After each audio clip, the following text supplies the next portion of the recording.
Boa noite a todos e a todas. Que Jesus abençoe o nosso coração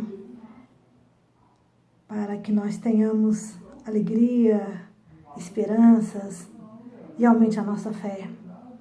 Que Ele possa abençoar a nossa mente para que nós possamos captar as mensagens de forma clara e que elas tenham realmente sentido na nossa vida. A temática que estaremos abordando hoje, ela se intitula Deus Pai.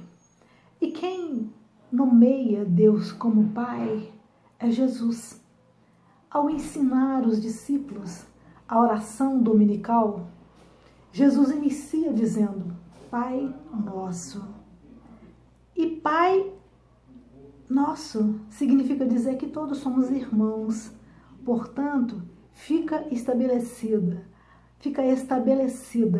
a fraternidade como a bandeira capaz de promover a integração de toda uma civilização, de toda uma sociedade, transformar, na verdade, a nossa sociedade numa civilização. É por meio da fraternidade, a compreensão de que todos somos irmãos.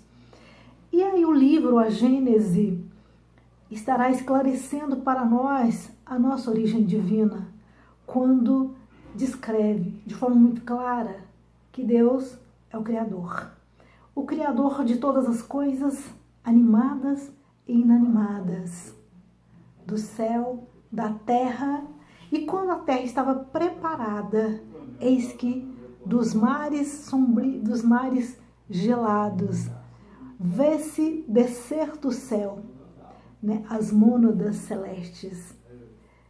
Nós, então, somos filhos do Pai e viemos na condição de princípios inteligentes, trazendo na nossa intimidade toda a potencialidade divina que nos fará um dia, que permitirá que cada um de nós nos tornemos um dia perfectíveis como é o nosso Pai. E é assim que Jesus dizia para todos nós, sedes perfeitos, como vosso Pai é perfeito. Esse é o nosso fanal, essa é a nossa trajetória, buscar a perfeição.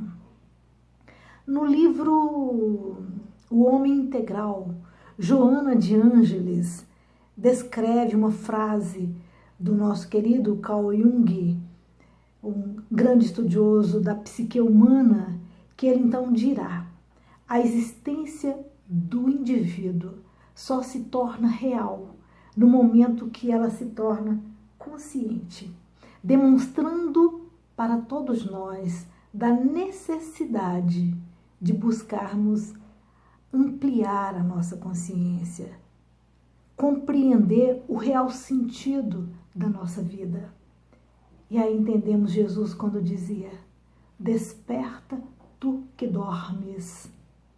Estar acordado é estar vigilante, é estar buscando, na verdade, assumir o nosso compromisso com a nossa vida.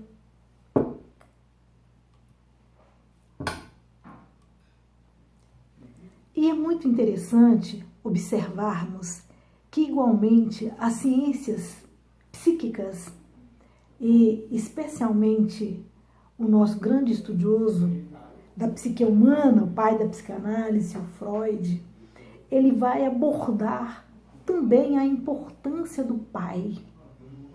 Ele vai dizer, então, que este é o representante da lei, que o pai representa a lei, e que ele tem, e que esse pai ele é muito potente, e que ele tem a incumbência de promover, ou seja, de operar um pacto edípico para inserir o sujeito no registro da cultura. O pai, portanto, para as ciências psíquicas, ele é o representante da lei e da cultura. E é por meio da proibição do incesto que promove o rompimento do cordão umbilical do bebê com a mãe. Entendendo, na verdade, que esse pai é um pai simbólico, não é um pai real. O pai, portanto, tem um lugar e um papel essencial com a estruturação psíquica da criança, do homem e do processo de civilização. Pois é, por meio da interdição, ou seja, por meio da proibição do desejo incestuoso, do prazer, do princípio do prazer, que se instaura no psiquismo do indivíduo, o princípio da realidade, que se instaura a lei.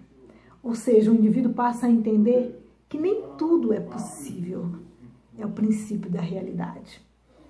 E aí, ele ainda vai dizer, Freud vai dizer, que esse processo dessa internalização da lei, ela se dá em 3 momentos. E é muito interessante que o primeiro momento, ele diz assim, o primeiro momento da lei é o medo. Se o indivíduo não tem medo, não tem medo, essa lei que não é temida, ela não é respeitada. E isso faz uma correlação muito grande também com o Espiritismo. O Espiritismo vem nos dizer, então, que a lei divina, instaurada na consciência do indivíduo, ela também surge para nós em 3 momentos distintos. O primeiro momento da lei é a lei de Talião, é a lei de justiça, e ela chega por meio de Moisés. A lei de justiça, a lei de Talião, é a lei do olho por olho, do dente por dente. E é por meio dessa lei que Moisés, então, traz ao mundo o conhecimento do monoteísmo, de um Deus único e de um Deus vivo. Mas o interessante é que essa lei, ela tem 10 mandamentos, sendo que 8 mandamentos inicia-se com a palavra não. Ou seja, é por meio, então, do temor da lei que nós vamos amadurecendo e chegando à condição de acolher e receber o nosso Mestre Jesus. E Jesus, então, trará para nós a segunda lei divina, que é a lei do amor, é a lei do perdão, e ele vai nos dizer de um pai bondoso, de um pai amoroso e de um pai justo. De um pai que jamais nega pão ao filho que pede. Um pai que jamais daria pedra ao filho que pede pão. Há um pai que cuida da erva do campo e dos pássaros do céu. É um pai de amor. E no terceiro momento, nós teremos então o Espiritismo, que é a luz. O Espiritismo, que é a verdade. E nesse momento que nós temos maturidade para compreender a grandeza desse Pai. Então, se a proposta da vida, conforme Jesus nos ensinava no Templo de Jerusalém, quando foi indagado por Haná, o que ele fazia diante do Templo de Jerusalém, e Jesus diz: eu vim fundar o reino dos céus na terra. Eu vim fundar, na verdade, o reino dos céus no coração dos homens. Então, o nosso trabalho é de instaurar esse reino, é de fazer com que esse reino de amor, esse reino se estabeleça na nossa intimidade. E esse reino se estabelece por meio dessa reflexão diária de quem somos nós. Por meio desse trabalho, quais são os nossos graves desafios? É identificando cada desafio e transformando esse desafio em virtude, é que nós vamos ampliando a nossa consciência, é que nós vamos tomando conhecimento do que viemos aqui na Terra. A que viemos aqui na Terra? Qual é o motivo da nossa reencarnação. Passamos, na verdade, a preocupar-nos com cada um de nós, conosco, dando conta da nossa administração, utilizando de forma eficaz e efetiva os talentos divinos que o Pai nos oferece.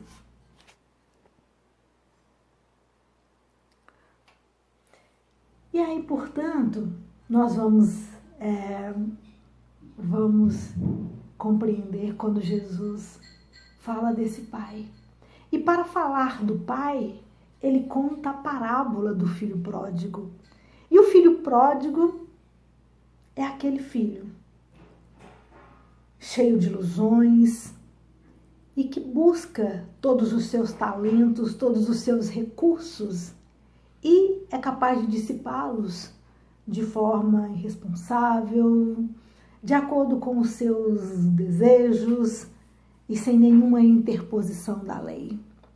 E quando se vê despossuído de todos esses valores, empobrecido, ele então se lembra do Pai. Ele se arrepende e lembra, né? Na casa do meu Pai, até os jornaleiros se alimentam de pão. Então é esse sentimento de arrependimento é que o faz chegar ao Pai. E o Pai o acolhe. O Pai o acolhe porque essa é a função do Pai. O Pai acolhe o filho que recebe e diz: há mais alegria no céu quando um pecador se arrepende e retorna ao regaço materno. E nesse dia, a festa no céu. Então, é dessa forma que nós queremos lembrar sempre do Pai, que está sempre de braços abertos para nos acolher nos momentos difíceis.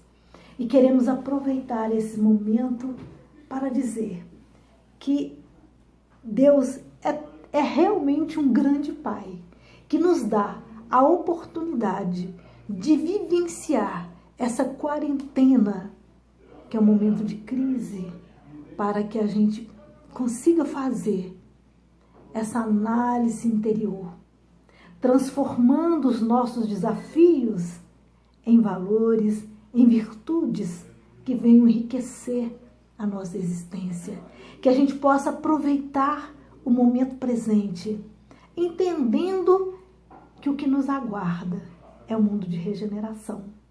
E para isso, temos que nos preparar. E a gente se prepara na convivência fraternal, na convivência diária, em que nós aprendemos a respeitar a posição do outro, em que nós aprendemos a exercitar a tolerância uns com os outros. Que Jesus nos ampare, nos proteja, nos guarde, nos guarda e nos ilumina. Que assim seja.